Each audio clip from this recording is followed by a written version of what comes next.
दिगंबर मुनीनाथ महाराज पुण्यतिथी महोत्सव, श्री कल्याण वेंकटदास भजनी मंडळाचा भजन संध्या कार्यक्रम।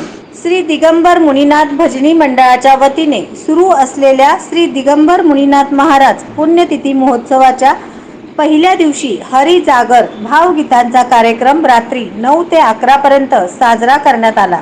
श्री कल्याण वेंकटदास भजनी मंडळ यांच्या वतीने रात्री 9 ते 11 पर्यंत बाळू मदनाल यांच्या नेतृत्वाखाली विविध भाषेतून भावगीत सादर करण्यात आले। सदर प्रसंगी महिला भाविक भक्त मोठ्या संख्येने उपस्थित होते। सदर कार्यक्रम यशस्वी करण्यासाठी सप्ताह प्रमुख श्रीनिवास चिलवेरी यांच्यासोबत नागार्जुन कुसूरकर, श्रीनिवास कुसूरकर महाराज, श्रीकांत कुसूरकर, प्रियंका कुसूरकर, जयश्री कुसूरकर, सुनंदा कुसूरकर, कौशल्या कुसूरकर आदींनी विशेष परिश्रम घेतले।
नवनवीन बातम्या पाहण्यासाठी SB न्यूज चॅनलला लाईक करा, शेअर करा, सबस्क्राइब करा।